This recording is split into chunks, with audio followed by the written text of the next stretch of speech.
Namaskar. Today we will discuss about National Informatics Center.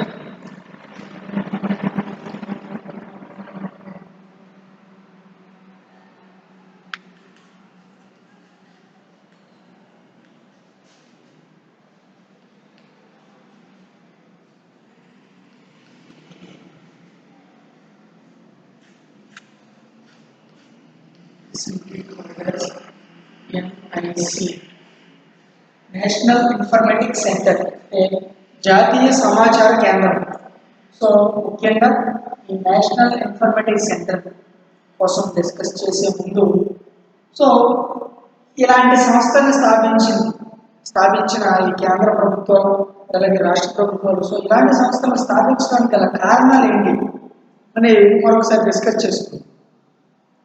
So సామాజికంగా కానీ ఆర్థికంగా కానీ సో వాణిజ్యపరంగా సామాజికంగా ఆర్థికంగా వాణిజ్యపరంగా సో అలాగే ప్రోత్సాహకాలు అందించడానికి అంటే ఎవరికి అంటే ముఖ్యంగా ఎవరికి అంటే సో కొత్త ఎంటర్ప్రెన్యూర్స్ ఎవరైతే ఉంటారో వాళ్ళు అంటే కొత్తగా ఏదైనా బిజినెస్ కానీ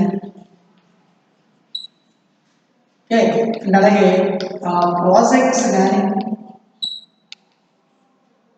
ప్రాజెక్ట్స్ కానీ లేదా ఏవైనా ఇన్స్టిట్యూట్స్ కానీ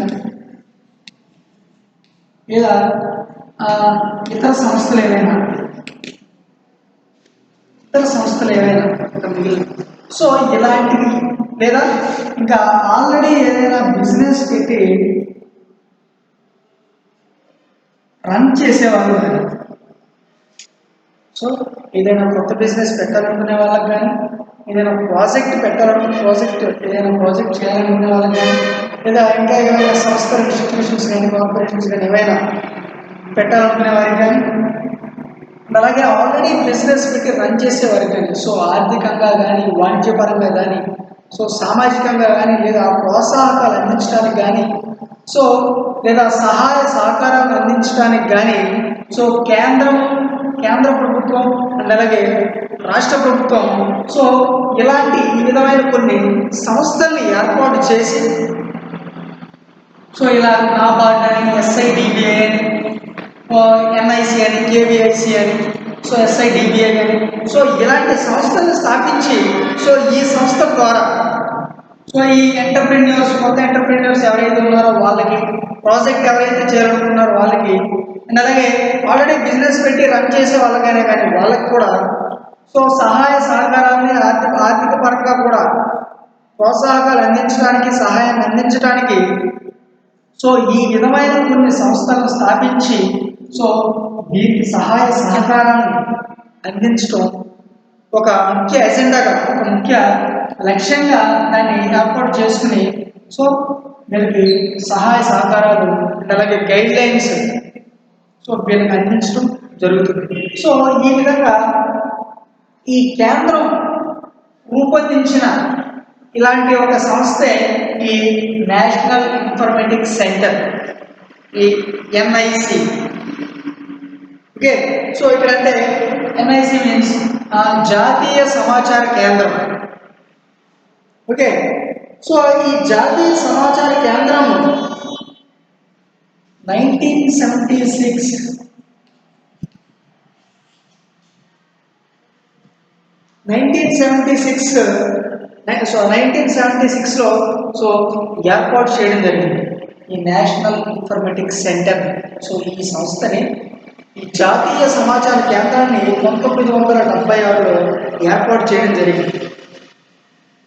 సో భారతదేశంలో ప్రాముఖ్యత కలిగిన సైన్స్ అండ్ సాంకేతిక పరిజ్ఞాన సంస్థనే అంటే ఫర్ ఎగ్జాంపుల్ మన ఇండియాలో ప్రాముఖ్యత కలిగిన చాలా కీలకమైన సో ప్రాముఖ్యత కలిగిన ఈ సైన్స్ అండ్ సామాజిక పరిజ్ఞాన సంస్థనే సో ఈ నేషనల్ ఇన్ఫర్మేటిక్స్ సెంటర్ అంటారు. ఓకే సో ఇది ఈ భారతదేశ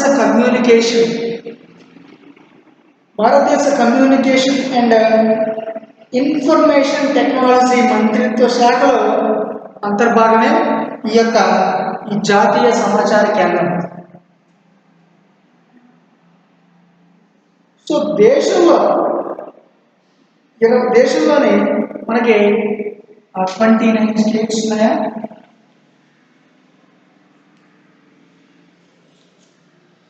సో దేశంలోని ఈ 25 రాష్ట్రాలు, 7 కేంద్ర పాలిత ప్రాంతాలు,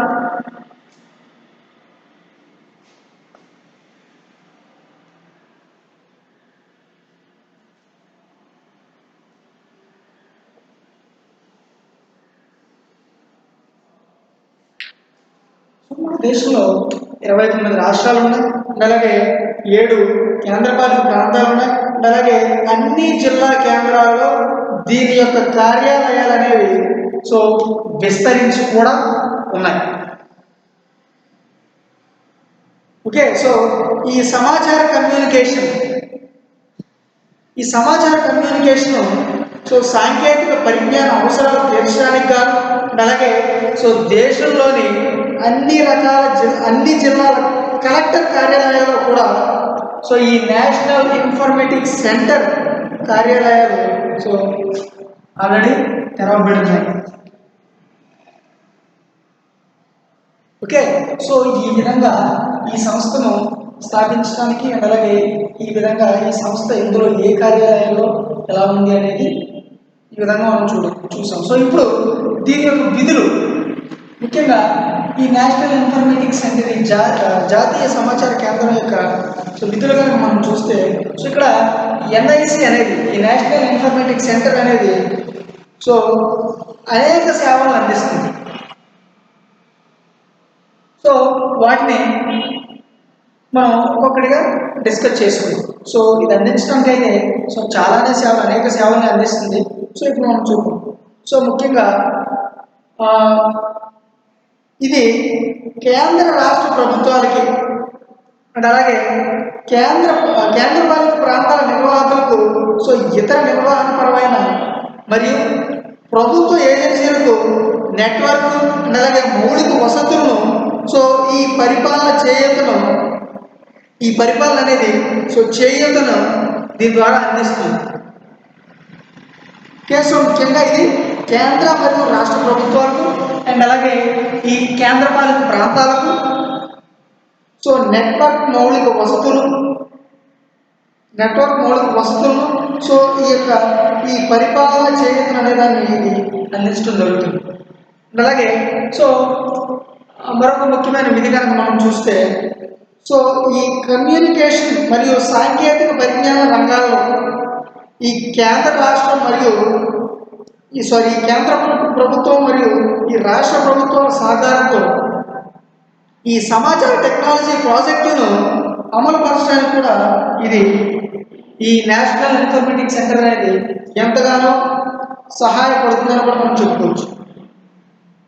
సో అలాగే జిల్లా పరిపాలన యంత్రాంగానికి సాంకేతికపరమైన సమన్వయం మరియు so information technology so IT చేతును కూడా సో ఇది ఇవ్వడం జరుగుతుంది.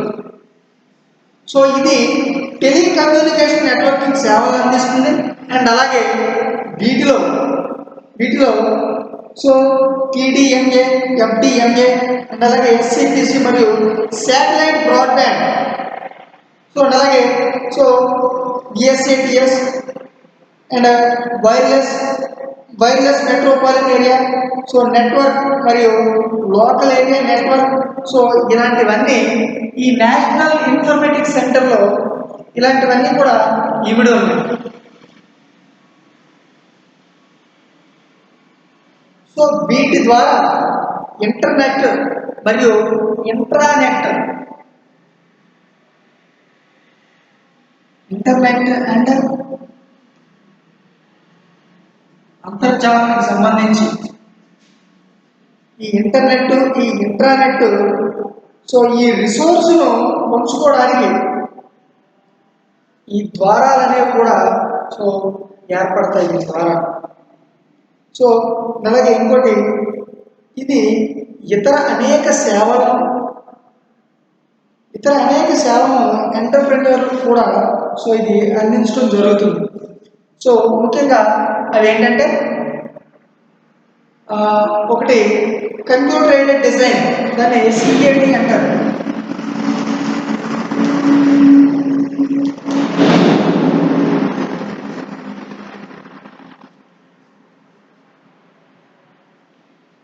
Okay, computer aided design and అలాగే భౌగోళిక సమాచార విధానం,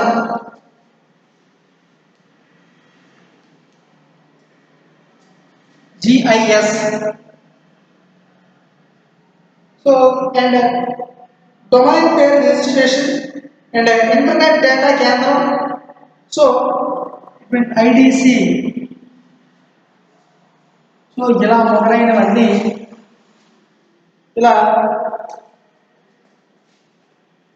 మొదలైన సేవల్ని ఎంటర్ప్రెన్యూర్స్కి ఈ నేషనల్ ఇన్ఫర్మేటిక్ సెంటర్ అనేది సో అందించడం జరుగుతుంది.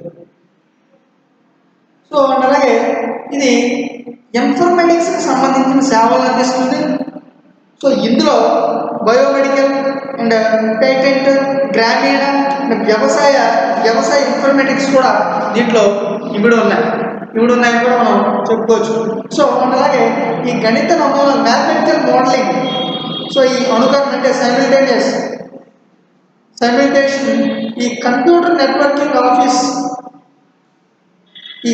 నెట్వర్కింగ్ అలాగే so office processor automation and వివిధ సంస్థలకు, విభాగాలకు, ఏజెన్సీలకు కూడా సో శిక్షణ సౌకర్యాలు అనేవి ఈ నేషనల్ ఇన్ఫర్మేటిక్ సెంటర్ అనేది, జాతీయ సమాచార కేంద్రం అనేది సో అందించడం కూడా జరుగుతుంది. సో ఈ నేషనల్ ఇన్ఫర్మేటిక్ సెంటర్ సో ఇతర సౌకర్యాలు అంటే ఈ సైబర్ భద్రత అండ్ వీడియో సమావేశాలు and website hosting and website development, అలాగే సో ఇంటర్నెట్ సేవలు మరియు సో వైఫై సేవలు కూడా అందిస్తుంది. సో వెబ్సైట్ డిజైన్, ఇంటర్నెట్ సేవలు and wifi. Okay, so cyber భద్రత అండ్ వీడియోస్. సో ఈ విధంగా ఇలా మొదలైన సౌకర్యాలన్నింటినీ ఈ నేషనల్ ఇన్ఫర్మేటిక్ సెంటర్ అనేది సో కలిగించడం జరుగుతుంది. ఓకే, సో అలాగే ఈ చిన్న తరహా సంస్థల ఎంటర్ప్రెన్యూర్స్కు ఈ నేషనల్ ఇన్ఫర్మేటిక్ సెంటర్ అనేది అందించే వివిధ రకాల సేవలు సో ఉపయోగకరంగా కూడా ఉంటాయి. సో ఆధునిక సాంకేతిక పరిజ్ఞానం అలాగే కమ్యూనికేషన్, సమాచార రంగాల్లో సో అవసరమైన సమాచారాన్ని సూక్ష్మ, చిన్న తరహా, ఓకే, సో ఈ సూక్ష్మ, చిన్న తరహా సంస్థల ఎంటర్ప్రెన్యూర్స్ ఈ నేషనల్ ఇన్ఫర్మేటిక్ సెంటర్ అనేది సో అందించడం జరుగుతుంది. సో వీటి వలన చిన్న తరహా పరిశ్రమలు అనేవి సో భారీగా రియల్ బేస్ ఏర్పాటుతో చేయడం అనేది అవుతుంది. సో గ్రామీణ ప్రాంతాల్లో పరిశ్రమలు సులభంగా వ్యాప్తి చెందడానికి, అలాగే ప్రాంతీయ అసమానతను తగ్గించడానికి సో చిన్న తరహా సంస్థలకు ఈ నేషనల్ ఇన్ఫర్మేటిక్ సెంటర్, ఈ జాతీయ సమాచార కేంద్రం అనేది సో సమాచారాన్ని ఇవ్వడానికి, అందించడానికి సో ఎంతగానో దోహదపడుతుందని కూడా మనం చెప్పుకోవచ్చు. సో ఈ విధంగా ఈ నేషనల్ ఇన్ఫర్మేటిక్ సెంటర్ అనేది, ఈ జాతీయ సమాచార కేంద్రం అనేది సో తన యొక్క విధులను సో ఈ విధంగా నిర్వర్తించడం జరుగుతుంది. Okay, so here this is about the National Informatic Centre and then we will discuss about KVIC, Khadi and Village Industries Commission.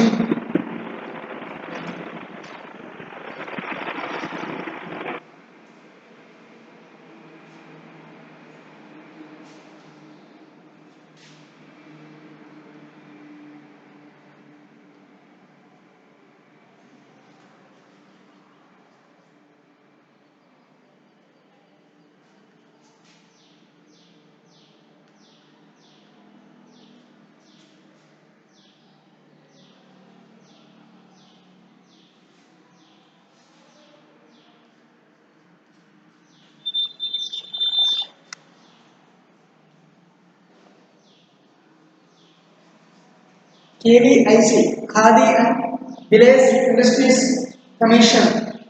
So అంటే ఖాదీ మరియు గ్రామీణ పరిశ్రమల కమిషన్. సో ఇక్కడ ముఖ్యంగా కేవీఐసి కోసం మనం చెప్పుకోవాలి అంటే సో ఇది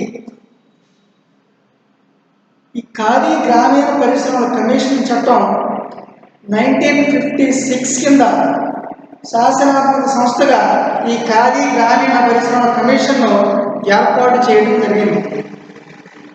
ఓకే, 1956. సో ఈ ఖాదీ గ్రామీణ పరిశ్రమల అభివృద్ధి అనేది ఈ అభివృద్ధి కార్యక్రమాలను దేశంలోని 29 రాష్ట్ర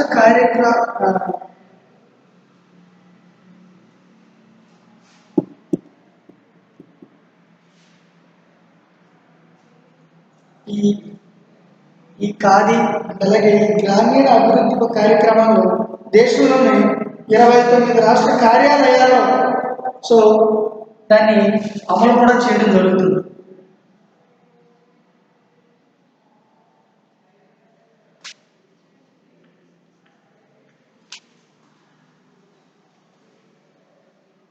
ఓకే, సో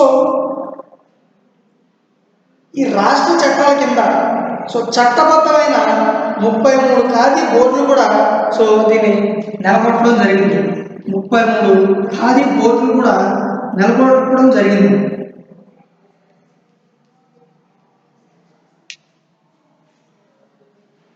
ఓకే, సో ఈ సొసైటీస్ రిజిస్ట్రేషన్ యాక్ట్ 1860 కింద సొసైటీస్ రిజిస్ట్రేషన్స్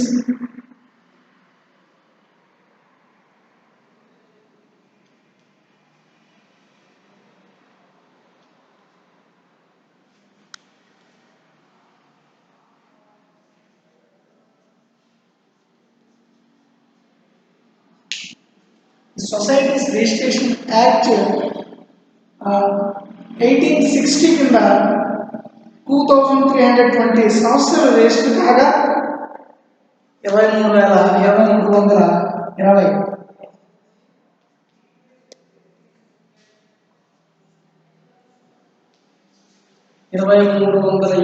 అంటే 2,320 సంస్థలు అనేవి రిజిస్టర్ కాగా ఈ సహకార సంఘాల చట్టం 1912 యాక్ట్ కింద ఈ సహకార సంఘాల చట్టం 1912 కింద సో 29,819 సంస్థలు నమోదయ్యాయి. ఈ సొసైటీస్ రిజిస్ట్రేషన్ యాక్ట్ 1860 కింద 2,320 నమోదైతే ఈ సహకార సంఘాల చట్టం 1912 కింద 29,813 సంస్థలు అనేవి సో నమోదవ్వడం జరిగింది. సో ప్రస్తుతం ఈ Khadi and village industries commission అనేది సో 2.1 lakh విలేజెస్కి విస్తరించింది. ఈ 2.1 లక్ష గ్రామాలకు ఇది ఈ Khadi and village industries commission అనేది సో విస్తరించడం జరిగింది. సో దీనిని 6 జోనల్ కార్యాలయాలు 6 మెయిన్గా 6 జోనల్ కార్యాలయాలు అనేవి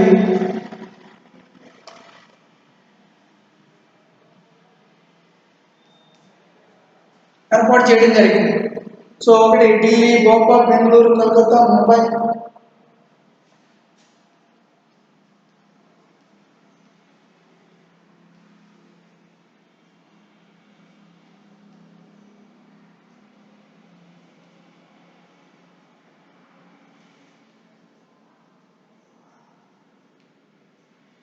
okay, Delhi, Bhopal, Calcutta, Mumbai, so Guwahati and Bengaluru.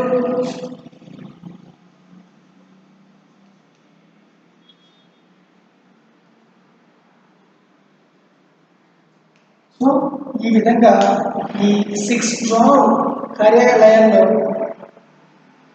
దీన్ని ఈ ఖాదీ అండ్ విలేజ్ ఇండస్ట్రీస్ ఉండడం ఈ 6 కార్యాలయాల్లో, ఈ 6 జోనల్ ఆఫీసర్స్ కార్యాలయాల్లో ఇది ముఖ్యంగా ఉంది.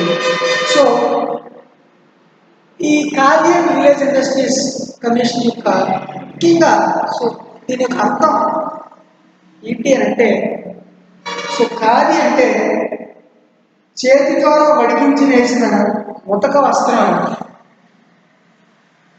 ఖాదీ అంటే చేతి ద్వారా వడికించి నేసిన సో ముతక వస్త్రము అని. సో దీని యొక్క ముడిసరుకు పత్తి, సిల్క్, ఉన్ని. ఓకే, సో దీని యొక్క ముడిసరుకు ముఖ్యంగా ఏంటంటే ఈ పత్తి, సిల్క్, ఉన్ని, సో ఇవి ఉంటాయి. సో ఈ విధంగా ఈ యొక్క ముడిసరుకును ఈ చర్క సహాయంతో దారాలని అలాగే పోగుల్ని సో దీని యొక్క సహాయంతో ఈ దారాలను పోగుల్ని తీయడం జరుగుతుంది.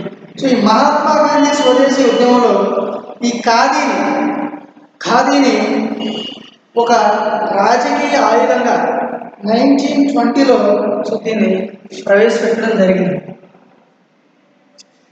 ఈ ఖాదీ అనే దాన్ని 1920లో ఒక రాజకీయ ఆయుధంగా దీన్ని ప్రవేశపెట్టడం జరిగింది.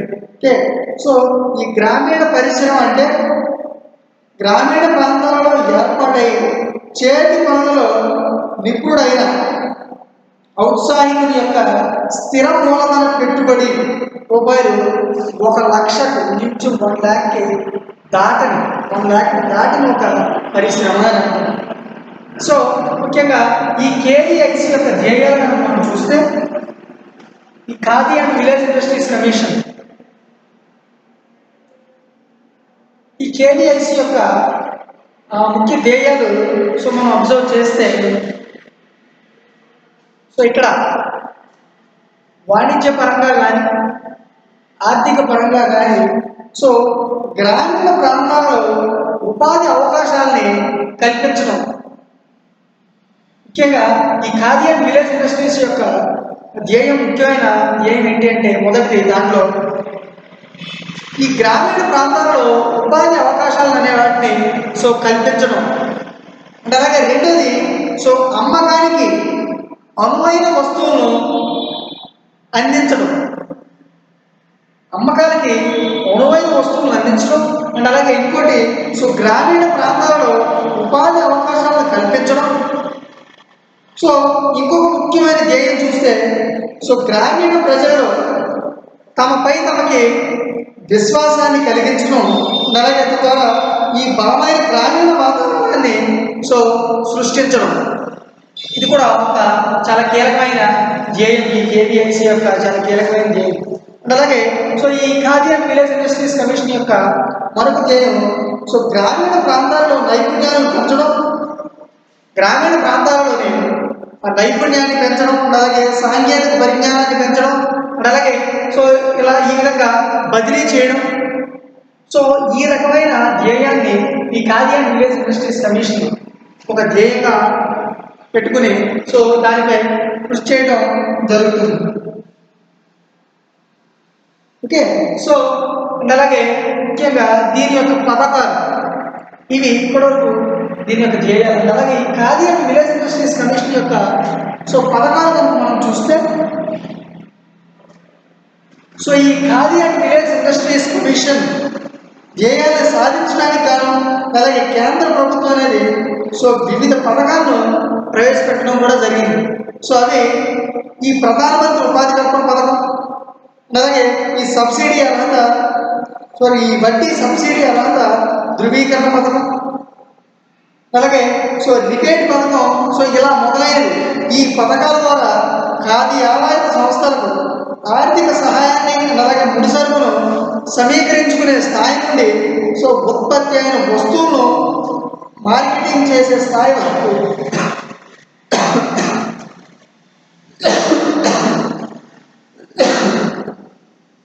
ఈ సమీకరించే స్థాయి నుంచి ఈ ఉత్పత్తి అయిన వస్తువులు మార్కెటింగ్ చేసే స్థాయి వరకు ఇది అందించడం అలాగే అందడం జరుగుతుంది. ఓకే, సో ఈ విధంగా ఈ Khadi and village industries commission యొక్క సో గ్రాంట్లు అంటే దాని యొక్క రుణాలు కనుక మనం చూస్తే సో కేంద్ర ప్రభుత్వం అనేది ఈ సూక్ష్మ ఈ చిన్న తరహా అలాగే ఈ మధ్య తరహా పరిశ్రమల మంత్రిత్వ శాఖ ద్వారా ఈ ఖాదీ అండ్ విలేజ్ ఇండస్ట్రీస్ కమిషన్కి సో నిధులను 2 రూపాయలు అందించడం జరుగుతుంది. సో అవి ఒకటి గ్రాంట్లు, 2 రుణాలు.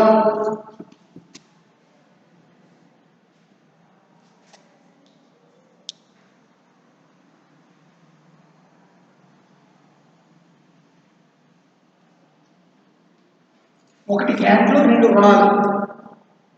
సో ముఖ్యంగా గ్రాంట్లు చూస్తే సో గ్రాంట్ల రూపంలో వచ్చిన నిధులను ఈ Khadi and village industries commission so అమ్మకాల రిబేట్కు ఉపయోగించడం జరుగుతుంది. సో ఇది కస్టమర్లకు 1 సంవత్సర కాలంలో 180 రోజులు సో 10% మేరకు ఇవ్వడం జరుగుతుంది. 10% మేరకు ఇస్తారు.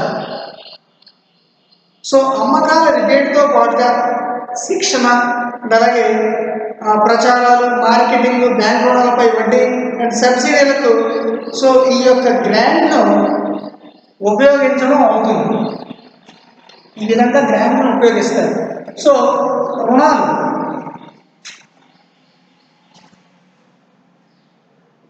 వచ్చిన నిధులను నిర్వహణ మూలధనం లేదా స్థిర మూలధనం ఖర్చులకు సో వినియోగించడం జరుగుతుంది.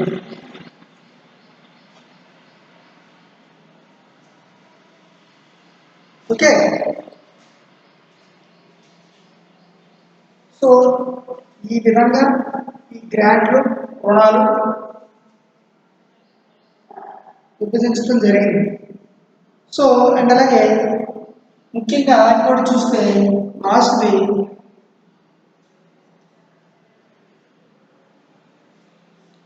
ఈ Khadi and village industries commission యొక్క అమ్మకాలు ఏంటంటే ఈ Khadi and village industries commission యూనిట్లలో ఉత్పత్తి అయిన వస్తువులు అలాగే తమ సొంత దుకాణాల ద్వారా అమ్మటం జరుగుతుంది. సో సొంత దుకాణాలే కాకుండా తోక వర్తకులు అలాగే చిల్లర వర్తకులు ఇతరుల ద్వారా కూడా సో అమ్మకాలను చేపట్టడం జరుగుతుంది. సో ఈ ఖాదీ అండ్ విలేజ్ ఇండస్ట్రీస్ కమిషన్కు ప్రస్తుతం 15,431 అమ్మకాల దుకాణాలు 15,431 అమ్మకం యొక్క దుకాణాలు కలిగి ఉండగా సో వీటిలో 7,050 దుకాణాలు ఈ 7,050 దుకాణాలు అనేవి సో కమిషన్ యొక్క సొంత షోరూమ్స్. సో ఈ విధంగా సూక్ష్మ చిన్న తరహా సంస్థలకు అలాగే గ్రామీణ స్థాయిలో నెలకొల్పడానికి సో ఈ Khadi and village industries commission చాలా ఉపయోగకారిగా ఉండటం జరుగుతుంది. చాలా ఉపయోగకారిగా ఉంటుంది. సో ఈ విధమైన సేవలను అందించడానికి ఈ సూక్ష్మ చిన్న తరహా మధ్య తరహా సో ఈ సంస్థలు ఏర్పాటు చేసిన పర్సన్స్కి ఇలాంటి సేవలను అందించడానికి సో ఈ ఖాదీ అండ్ విలేజ్ ఇండస్ట్రీస్ కమిషన్ను కేంద్రం సో స్టార్ట్ చేయడం జరిగింది. సో ఇలాంటి సేవలు అందించడం కొరకు సో దీన్ని స్టార్ట్ చేయడం జరిగింది. ఓకే, సో ఈ Khadi and village industries commission అంటే ఖాదీ మరియు ఈ విలేజ్ ఇండస్ట్రీస్ కమిషన్ సో ఈ చిన్న ధర పరిశ్రమలకు అలాగే మధ్య ధర పరిశ్రమలకు విధంగా సహాయ సహకారాన్ని తన ద్వారా అందించడం జరుగుతుంది. Okay, so this is about the khadi and village industries commission. Thank you.